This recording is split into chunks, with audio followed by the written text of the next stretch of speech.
हाँ जी, साथियों कैसे हो आप? मैं आशा करता हूँ कि आप बढ़िया होंगे और आप तैयारी भी कर रहे होंगे साथ में। अपना जो भी बेसिक अभी तक मैंने आपको बताया है, तो किसी भी लेवल पे आपको समस्या हो तो आप मेरे व्हाट्सएप नंबर पे कॉल भी कर सकते हो, मैसेज कर सकते हो।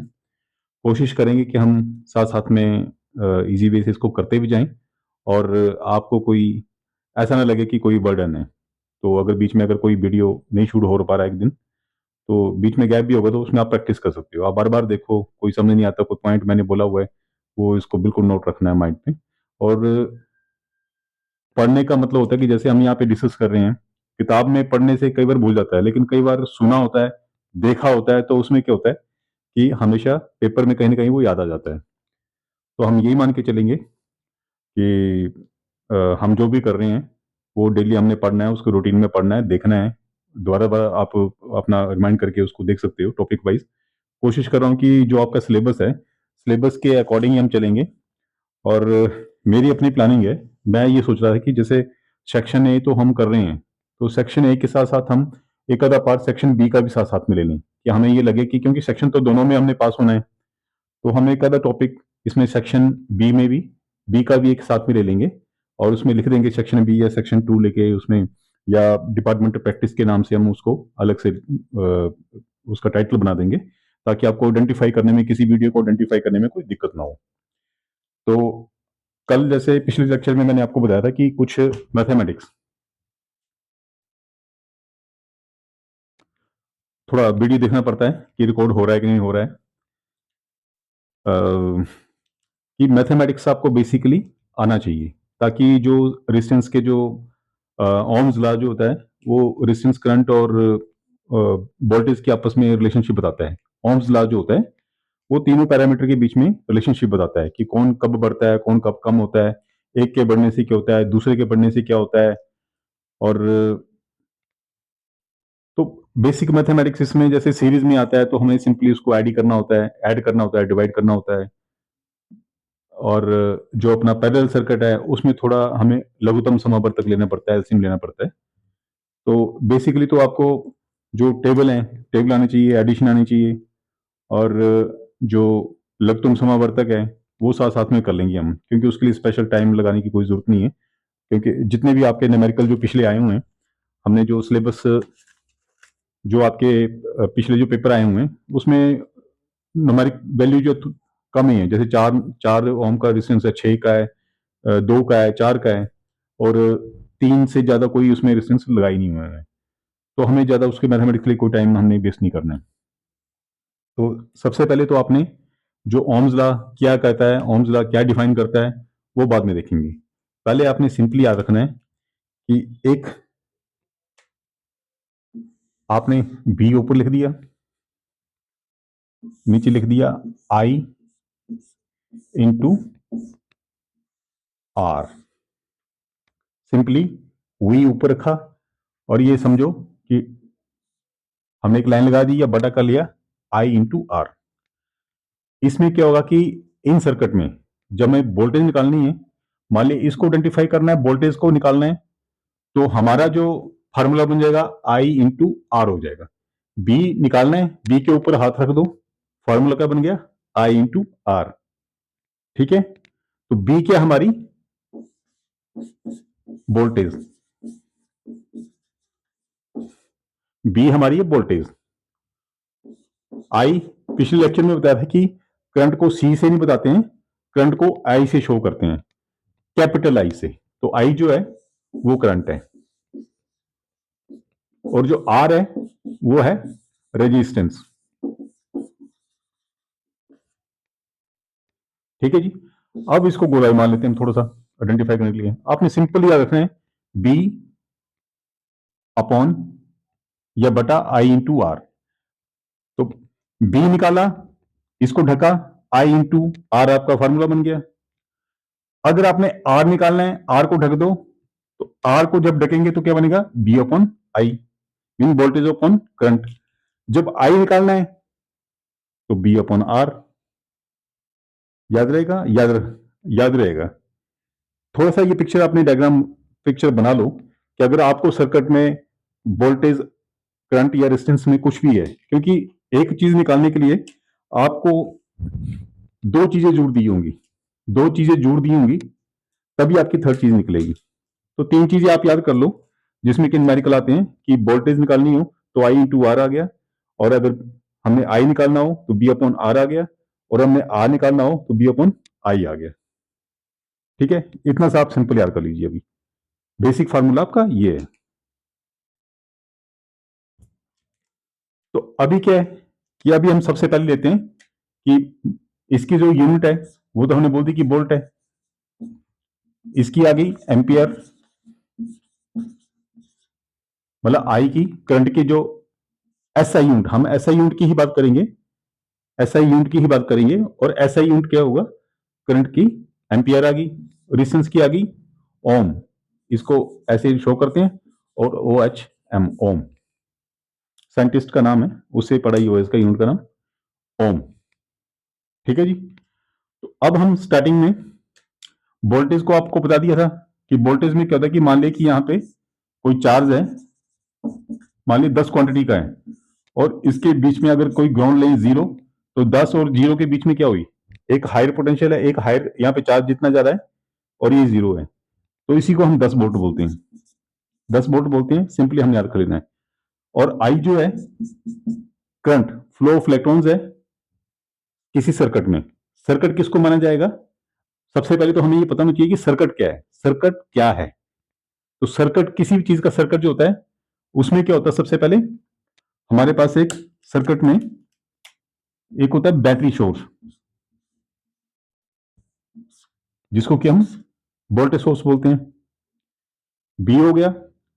अब इस सर्किट में, ये सर्किट तभी कंप्लीट माना जाएगा जब इसके बीच में लोड होगा या इसके बीच में रेजिस्टेंस होगा। तो इसको हम रेजिस्टेंस मान लेते हैं इसमें, ये इसको हमने R1 बोल दिया, R2 बोल दिया, R3 बोल दिया। कई बार इसको लोड 1, लोड 2, लोड 3 बोल देते हैं, जैसे भी होगा लोड बोल देते हैं, लोड। ठीक है। तो इसको सर्किट बोलेंगे, मतलब कि यहां से जो करंट फ्लो हुआ, करंट जो होता है हमेशा पॉजिटिव, इसकी पॉजिटिव, पॉजिटिव मीन की जो बड़ा वाला, ये जो बड़ी वाली जो डंडी है इसको हम पॉजिटिव बोलेंगे, जो छोटी वाली है वो नेगेटिव बोलेंगे। और ये जो सोर्स है वो डीसी सोर्स है, डीसी सोर्स को हम ऐसे डंडों में बताते हैं। जो हमारा एसी सोर्स होता है उसको हम ऐसे शो करते हैं, ये ऐसे करके एक वेव बनी होगी और उसको गोला लगा होगा, तो इसका मतलब कि ये एसी सोर्स है जो कि हमारे घरों में होती है।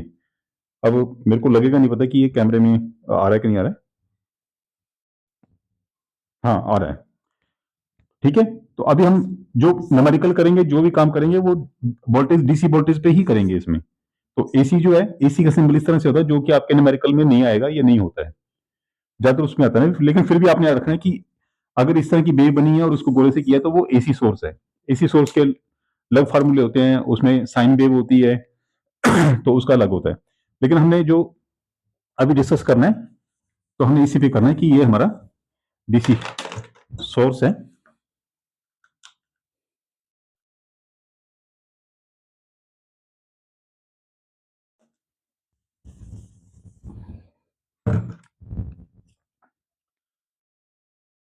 तो रेजिस्टेंस की बात की, सर्किट की बात कर रहे थे, तो सर्किट को तभी माना जाएगा कि जब ये यहां से शुरू और बिना टूटे, यहां तक बिना टूटे बिना रुके ये वापस यहां तक पहुंच जाए। करंट यहां से निकल रहा है, करंट यहां से जा रहा है, करंट यहां से जा रहा है, करंट यहां से जा रहा है, करंट यहां से जा रहा है और कंप्लीट हो रहा है, तो उसके बोलते हैं सर्किट, CIRCUT, या सर्किट जो भी है। ठीक है। सर्किट तभी माना जाएगा जब वो कंप्लीट होगा। अदरवाइज यहाँ पे वोल्टेज सोर्स पड़ा हुआ है, कोई पड़ा हुआ है और उस पर कुछ भी नहीं है, तो वो वोल्टेज सोर्स है, उसका सर्किट तो है नहीं, वो किसी काम का नहीं है। वो सोर्स तो है लेकिन किसी काम करने के लायक नहीं है। अब जो इस तरह का जो सर्किट बना हुआ है, रेजिस्टेंस, रेजिस्टेंस मापते क्यों है, पहले तो हम पता होना चाहिए कि रेजिस्टेंस ये न्यूमेरिकल वगैरह क्यों कर रहे हैं हम। तो न्यूमेरिकल इसलिए कर रहे हैं कि जो भी सर्किट हम डिजाइन करते हैं, मान लें कि मेरे पास 20 वोल्ट का सोर्स है, लेकिन जो मेरा सर्किट है, जैसे मान लिया कि मोबाइल का अंदर का जो मोबाइल का जो सर्किट है, बाहर तो उसको हम एसी देते हैं, लेकिन अंदर वो उसको डीसी कन्वर्ट करता है। लेकिन डीसी कितना कन्वर्ट करता है? वो 12 वोल्ट करता है। अब 12 वोल्ट करता है, तो हमारा जो चार्जर है वो 12 वोल्ट तो लेता है, लेकिन इंटरनल जो उसका सर्किट है, जो उसको डीसी में बदल रहा है, हो सकता है कि कुछ कंपोनेंट उसमें 5 वोल्ट लेते हैं। तो जहां पे जिस तरह की हमें वोल्टेज चाहिए होगी, हम उस तरीके से रेजिस्टेंस लगाएंगे और उतनी वोल्टेज ड्रॉप कर देंगे। मान लें कि यहाँ पे ये 10 वोल्ट थी, यहाँ पे 3 वोल्ट आई, ड्रॉप हो गई, यहाँ पे 2 वोल्ट ड्रॉप हो गई, और यहाँ पे 5 वोल्ट ड्रॉप हो गई। तो हमें हमारे सर्किट के अंदर क्या हुआ कि उसमें ये जो 3 है, अगर यहां से हम कुछ काम करवाएंगे तो ये मेरे पास 3 वोल्ट का सोर्स बन गया। 3 वोल्ट का सोर्स बन गया कि 3 वोल्ट का मैं यहाँ पे काम कराऊंगा, 8 इस पे 2 वोल्ट का काम कराऊंगा, इसमें 5 वोल्ट का काम करवाऊंगा। सिंपली हम मोटे मोटे से मतलब कि चलेंगे हिसाब से कि हमें समझ आ जाए। तो रेजिस्टेंस जैसे आप as a telecom mechanic, sorry telecom technician, as a telecom technician हमें पता होना चाहिए कि वोल्टेज सोर्स क्या है। जैसे हम एक्सचेंज में जाएंगे तो वोल्टेज सोर्स क्या है हमारा वहां पे? -48। ज्यादातर जो हमारी टेलीफोन एक्सचेंजेस हैं या जितने भी टेलीकॉम इक्विपमेंट्स हैं, वो पॉजिटिव 48 वोल्ट से नहीं चलते हैं, -48 से चलते हैं। -48 इसलिए होता है क्योंकि -48 जो वोल्टेज है, माइनस माइनस का मतलब कि वो पोटेंशियल लो पोटेंशियल है। एक होता है जीरो, जीरो से भी नीचे होता है माइनस। तो माइनस इसलिए रखता है कि इसकी पीछे एक थ्योरी है। जब इसको देखा गया कि जो लाइटनिंग, जो आसमान से बिजली गिरती है, तो -48 वोल्ट जो है वो सेफ रखती है इंस्ट्रूमेंट को, किसी भी इंस्ट्रूमेंट को सेफ रखती है। जनरल सा ये एक रीजन है इसका। तो हमारे जो इंजीनियर हैं, साइंटिस्ट हैं, जिन्होंने रिसर्च एंड डेवलपमेंट की होगी, तो उन्होंने देखा होगा। तो जो हमारी मेन एक्सचेंजेस हैं वो हमारी -48 वोल्ट पे चलती हैं। -48 वोल्ट कैसे बनाते हैं वो देख लेंगे हम, वो हम इसमें डिपार्टमेंट प्रैक्टिस में पढ़ेंगे। अब थोड़ा सा वीडियो को आप आगे फास्ट कर सकते हो, आपका टाइम बच जाएगा। पहले मैंने बताया कि टाइम हमारा बहुत कीमती है। आप भी फैमिली मेंबर्स हैं, सब फैमिली वाले हैं, लेकिन आप कोशिश करो कि एक परफेक्ट रूल बना लो कि मुझे 9 बजे के बाद या 9:30 बजे के बाद घंटा 1.5 घंटा 10-11 बजे तक पढ़ना है। कुछ टाइम के लिए आप अपना जो सोशल मीडिया वो छोड़ दीजिए कुछ दिनों के लिए। अगर आप 2 के महीने मेरे साथ चलेंगे और अकॉर्डिंगली हम तैयारी करेंगे, तो एक अच्छे कॉन्फिडेंट तरीके से हम एग्जाम में बैठ सकते हैं और हमें कोई पछतावा नहीं होगा कि हमने अपने कोई बेस्ट एफर्ट नहीं किए। हमेशा जिंदगी में बेस्ट एफर्ट्स हमने हमेशा दिए, देने चाहिए। और हमारी एज भी ऐसी है कि हम कोई लापरवाही कर नहीं सकते। फैमिली को भी देखना पड़ेगा और अपना भी एग्जाम का ख्याल रखिए।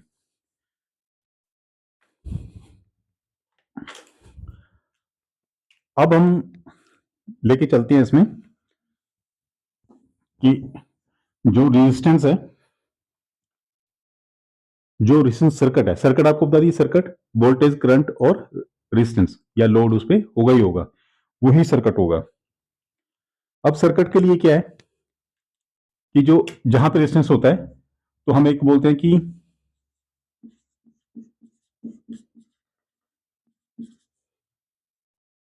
रेजिस्टेंस को सर्किट में जोड़ने के मेनली 2 तरीके होते हैं। एक होता है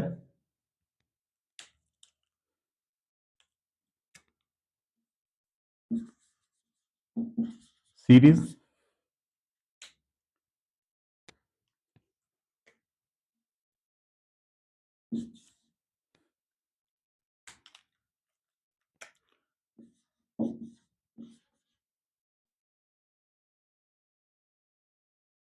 सीरीज,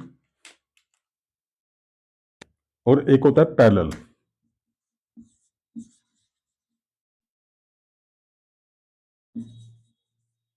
कोई स्पेलिंग इसमें कोई आगे पीछे हो गए तो बस आप समझ लेना कि पैरेलल।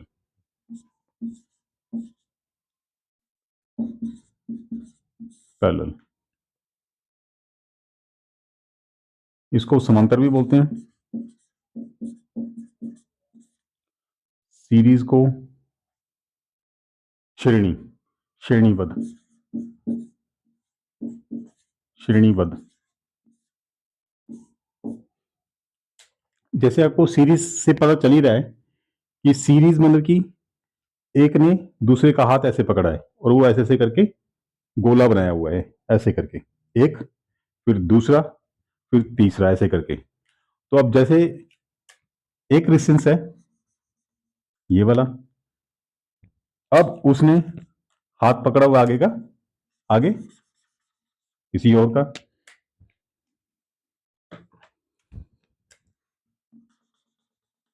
ये तीसरा, एक दो तीन, सीरीज मतलब हमने सीरीज कहां से लेनी है,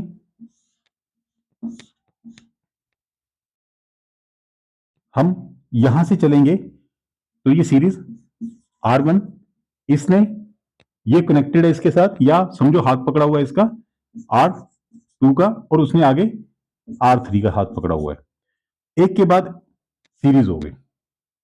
जैसे हम ऐसे खड़े होते हैं, सीरीज हो गई और ये यहां से कनेक्ट हो गया, तो ये एक कंप्लीट सर्किट माना जाएगा जिसमें एक सिंबल इसका बी है, यहां से जो करंट फ्लो कर रहा है आई है और R1 R2 R3 है।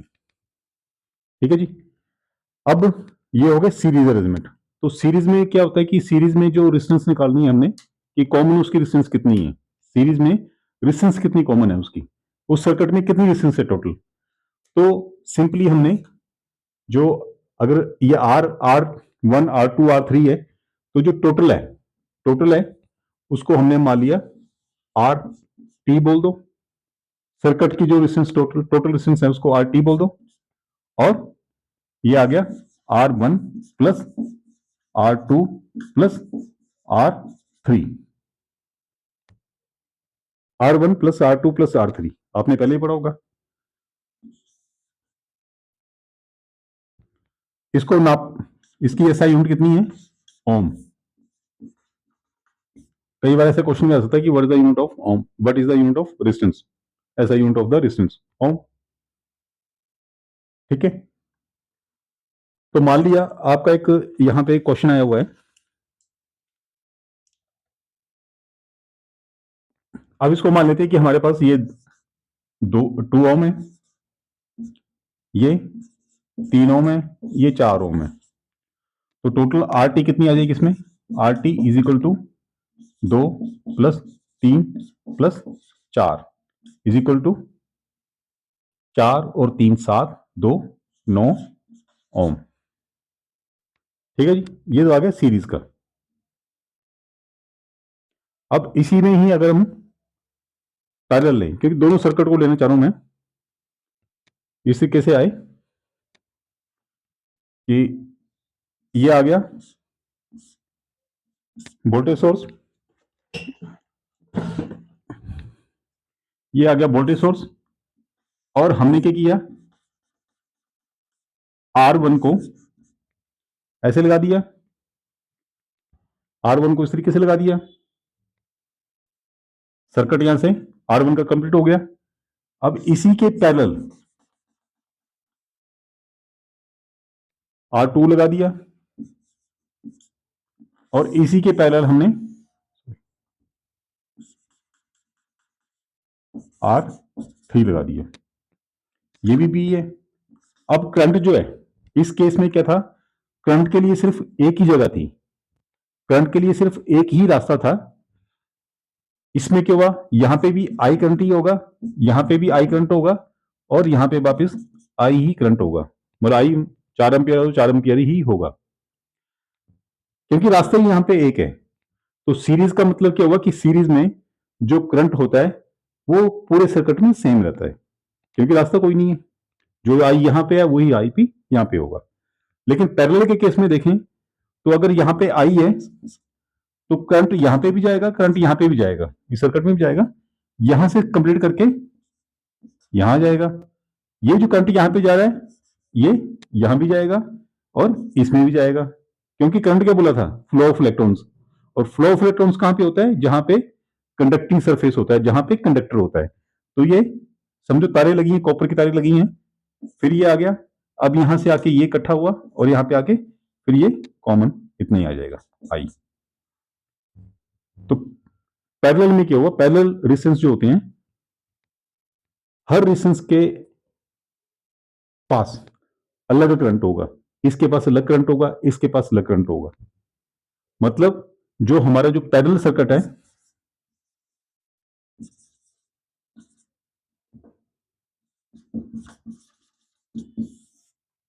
जो पैरेलल सर्किट है उसमें करंट जो है वो डिवाइड हो जाता है लोड के हिसाब से या रेजिस्टेंस के हिसाब से कितने उसमें लगे हैं।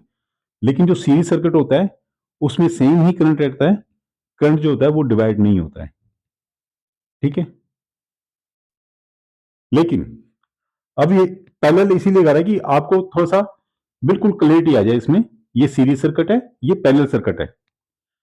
अब करंट सेम रहा, यहां पे करंट चेंज हो गया, लेकिन यहां पे जो वोल्टेज थी, मान लीजिए 10 वोल्टेज थी, यहां पे गई तो यहां पे कुछ ड्रॉप होगी, मान लिया 2 वोल्ट ड्रॉप होगी। यहां पे इसकी रेजिस्टेंस की जो वैल्यू होगी उसके हिसाब से मान लिया 3 वोल्ट होगी, 3 वोल्ट होगी, और यहां पे मान लिया 5 वोल्ट होगी। तो जो वोल्टेज है जो 10 वोल्ट थी, यहां पे डिवाइड करके क्या हुआ, डिवाइड होगी किसके बीच में, रेजिस्टेंस के बीच में। रेजिस्टेंस की वैल्यू के हिसाब से वोल्टेज हमारी यहां पे डिवाइड होगी। तो उसका मतलब क्या होता है कि सीरीज सर्किट में करंट पूरे सर्किट में सेम रहता है, लेकिन वोल्टेज जो होती है वो डिवाइड हो जाती है। ठीक है, लेकिन पैरेलल के केस में सामने देखिए, करंट यहां पे जा रहा है, मतलब करंट हमारा जो है डिवाइड हो जा रहा है, लेकिन सबके लिए जो वोल्टेज सोर्स है ये 10 वोल्ट ही है। अगर यहां पे देखेंगे, इसको देखेंगे तो यहां पे भी 10 वोल्ट होगा, इसके लिए भी 10 वोल्ट होगा, और इसके लिए भी 10 वोल्ट होगा। तो इन दोनों सर्किट में हमने ये देखा कि सीरीज सर्किट में जो करंट है, किस तरह का क्वेश्चन आ सकता है, सीरीज सर्किट में करंट सेम रहता है लेकिन वोल्टेज डिवाइड हो जाती है। लेकिन जो पैरेलल सर्किट है, पैरेलल सर्किट में वोल्टेज सेम रहती है और करंट डिवाइड हो जाता है।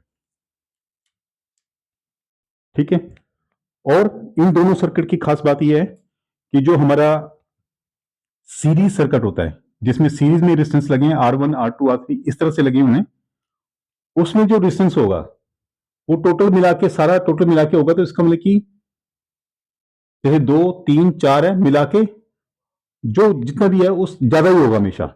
मतलब अगर ये 4 ओम जो है वो सबसे ज्यादा वैल्यू है 4 ओम की, तो इससे ज्यादा ही होगा सीरीज में, 4 से ज्यादा। मीन ये टोटल हो गया 10 ओम, 2 3 5, 5 और 4 9 ओम हो गया, 3 2 5 4 9 9 हो गया। तो मतलब हमेशा सीरीज में जो होती है, सीरीज सर्किट में रेजिस्टेंस जब आप टोटल निकालोगे, रेजिस्टेंस जब टोटल निकालोगे तो उसकी जितनी भी मैक्सिमम वैल्यू है, अगर मान लें कि ये 2 है, ये भी 2 है, ये भी 2 है, तो 2 से ज्यादा ही हमारी टोटल रेजिस्टेंस उस सर्किट की आती है।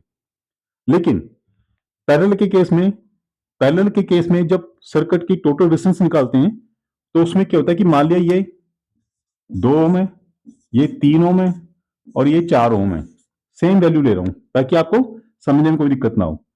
तो इस केस में क्या होता है कि इसकी टोटल जब रेजिस्टेंस लेंगे हम तो वो 2 से कम होगी, जो सबसे कम वैल्यू 2, जब इसको कैलकुलेट करेंगे 2 से हमेशा कम होगी, 2 से 2 से कम होगी।